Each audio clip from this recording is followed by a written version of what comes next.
So I just got a P.O. box, and boy, was that expensive. Anyways, if you guys have anything in particular that you want to send to me, preferably really cool drawings, now you can, because I've got a P.O. box, and it only costed $140 up front. Pay attention to that price, because this is the smallest one you can get. Meaning, yes, don't send anything too big or too crazy, if you know what I mean. I don't even know what I mean. The reason I talk about this now is because I know I don't interact with you guys a lot. So I feel like a way for us to get closer would be none other than you guys sending me cool things such as drawings or anything of the sort that's like really small but came from you guys and has a story to tell with it. Anyhow, before we get into this video, I've got a question. Have you guys ever been alone and thought to yourself, man, I could really enjoy being around people right now? Well, that's good, because if you did, this video wouldn't be for you. Not saying you can't enjoy being around people, but you probably prefer being alone. But maybe, just maybe, you don't know exactly how to be alone yet. As you guys know, I just got my own apartment. I live by myself, and it's almost been a month since I've been here. So needless to say, I've been getting to know myself rather well as I've been here. But that hasn't been easy. As you guys know, I love to watch anime. So you could imagine in the first month I have watched my fair share of shows, and maybe I lost track of time. And what that means is there's a necessary skill that I lack right now, which is how to prioritize my time. Don't get me wrong, I can get very serious and obviously I enjoy editing, but the problem this month has been me balancing that with other things. For example, I just started watching Bleach because the final season got announced a while ago, so I've been watching that basically every single day. I'm talking 12 to 15 episodes a day. And this is almost comparable to when I caught up on One Piece. But it's not just me watching Bleach, spending all my time on Bleach, it goes both ways. When I'm working, I spend all my time working and I don't know when to stop. I've had nights where I'll be up till like 2 or 3 a.m. just editing because I knew in the morning when I got up I wouldn't want to do it. And again, being alone means you don't really have those people around you, or at least in your face, telling you, hey, you should get on that, or asking you how much you progressed on a certain thing, and that'll give you a sense of urgency to hurry up and get it done. Well, now I have to find that sense of urgency within myself. So I'll be honest, within this video I won't be able to tell you exactly how to be alone, but rather I'll be figuring out what it means to be alone. And then near the end, when I finally have a conclusion, I'll tell you guys how I feel. So yeah, that's enough filler. Let's actually get into the episode today, or rather tomorrow. I just felt like recording the intro today. Alright, I'm pretty sure you guys can tell what I'm about to do right now. But if you can't,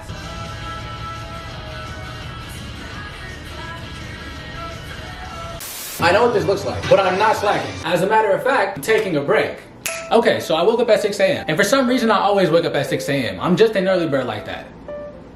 Obviously, I went back to sleep. And then I woke up again, brushed my teeth, took a shower, got dressed, went into the kitchen, made something to eat, ate it. Then I got ready to film a video for my personal channel. I filmed that, and once I was done, I thought it was necessary to reward myself with watching Bleach. Then I took an hour off to study Japanese, started editing for a little bit, then I finished playing the game, got dressed, and now I'm back in my room. Which, by the way, I finally brought my chair in here, which also means my desk, which you guys can't see because you're on it, has made it into my place. And I gotta say, I'm happy to have it. It takes up so much space, but we have a problem.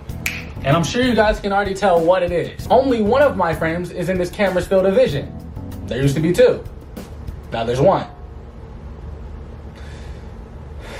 Last night I almost died because this little sucker broke. It fell behind my bed, hit the ground, went to the side, and then I saw this. So now this frame is useless. I have myself to blame for this, but honestly, I'm not mad. Because you guys know this frame doesn't even fit the portrait in the first place. That, and now I have a reason to move my smaller frame somewhere else around this room. See, when you're alone, and I'm not saying I do this when people are around me, but you have nobody else to blame when something happens. Which means it's my job to fix what I just did, or at least replace it. Because now it feels like a part of my room is gone. But enough about that. Before I go any further into the video, you guys probably noticed I hung my Demon Slayer posters up. One you can see, another one you can partially see, and then the others you can't. Anywho, I brought up this frame and what happened because one, you guys seen me build it, so it's only natural I let you guys know exactly what happened. But the true reason I bring this into the video is because it leads us to our next topic of being alone, which, as I stated like 20 seconds ago, when a problem occurs, you gotta get to the bottom of it and fix it yourself. So I'm slowly finding the willpower to make stuff happen, and honestly, even though it's broken, I'm not mad. Of course, I'm not gonna leave it like this. Eventually, I'll get a new frame. This time, I won't have it hanging above my head where I rest, but no matter what I do with it, it's ultimately my choice. And honestly, I'm rather excited to start facing all of these problems on my own. As difficult as it may be, it's a part of growing. So anyway, for my incomplete synopsis on how to be alone, you must be productive, be independent, because there's no use in blaming others, and also be very critical with the time you have.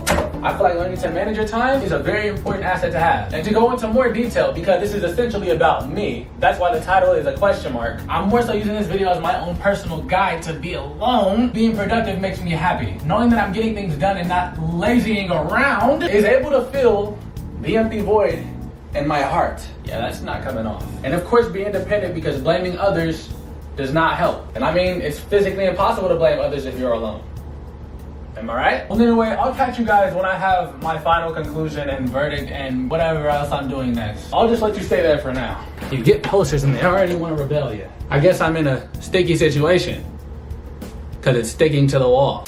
I got it. So I had just finished my portion of editing and I decided to get dressed and get ready to go to the courts and play basketball. And then it hit me. Along with being independent, productive, and managing your time well, you should also, and this is very generic, take time off for yourself. So after you learn to manage your time, discipline your mind to be productive, put your needs over your wants, which I'm still working on. But anyways, after you're done with that, it is important to go back and do the stuff that you like to do. Because at the end of the day, basketball is still productive for me. Working on my shot for me is a form of meditation. And you guys know how I feel about meditating. It gives me peace of mind and it helps me clear my mind and acts as a checkpoint for the rest of the day, just like meditating. And that's it. I've explained it all. Maybe not to the detail you're looking for, but I've never claimed to know how to be alone myself. Again, I hope this helps you guys, but it's a guide for me too. Something to go back to whenever I'm feeling down. So in my conclusion, once you've had a successful day of being productive, managing your time, because I for one believe it's healthy to do things in increments, even though I do the exact opposite. That's how habits are built, good and bad ones. And if you ask me, it's best to be in the middle. But after you've done that, or maybe even in the middle of it, you take time off to do what you like. If that's drawing, playing the game, playing sports, I would say learning or reading, but that requires you to use your brain a lot, and that's not really taking time off. So instead, I'll substitute that for napping. So playing the game, playing a sport, taking a nap, something that's much more beneficial to your mental health than anything else. Because it acts as a recharge for the rest of the day, it's very vital and important to have these things. Now, of course, my problem was getting away from this because I overdo them. But you should never take them out of your life because you don't have time for it. In my eyes, you want to take time to enjoy yourself. But I think you guys know that. I do hope this did help you guys. I've talked long enough, so I'll be going. Hey Siri, what's the weather like today? It's currently clear at 108 degrees. Temperatures are heading down from 109 degrees to 82 today.